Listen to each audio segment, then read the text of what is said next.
these teachings of mindfulness and how to apply them brought me to the topic of alchemy. Alchemy is really great symbolically for helping us understand what is too esoterically spoken about in Vedanta, in Hinduism, in Buddhism, in yoga, especially Egypt. We can't even, comprehend what Egypt is.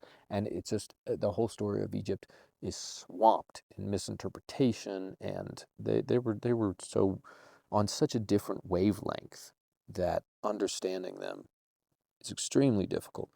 But we can use the scale of different people. We can recognize and trust in what these people were saying that is the same.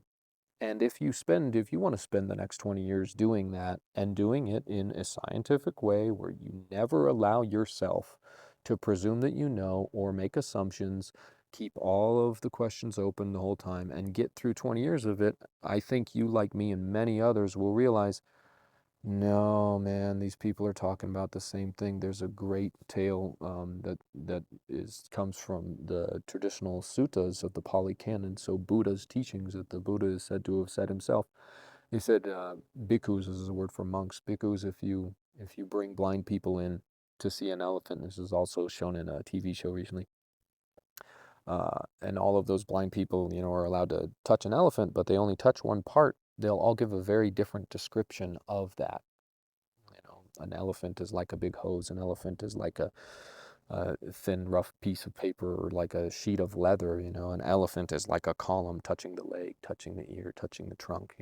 These are all different perceptions and of a blind mind. The unenlightened mind to the root of mind, consciousness, is blind. We're blind. So each of these cultures presents a different view. And if you can broaden your perceptions enough to recognize these people are talking about morality, they're talking about harmony, they're talking about the origin of consciousness, they're talking about the veil beyond duality, and we can say night and day and black and white and good and evil and all of that stuff, but that doesn't mean anything until we make it emotional. What are the dualities of emotion?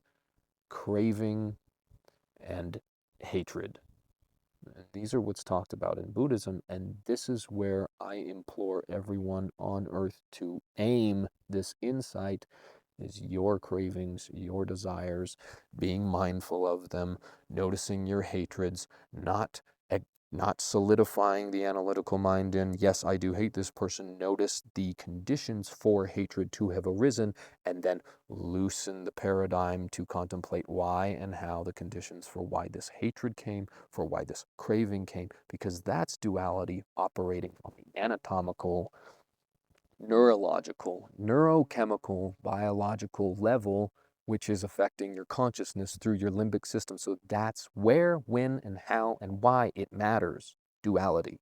Duality out here doesn't matter. It's a reflection of what's in here. But if we're going to get down to brass tacks, and if we're going to get to business with this work, if we're going to gain any of the insights that the ancients gained, we're going to have to deal with our feelings.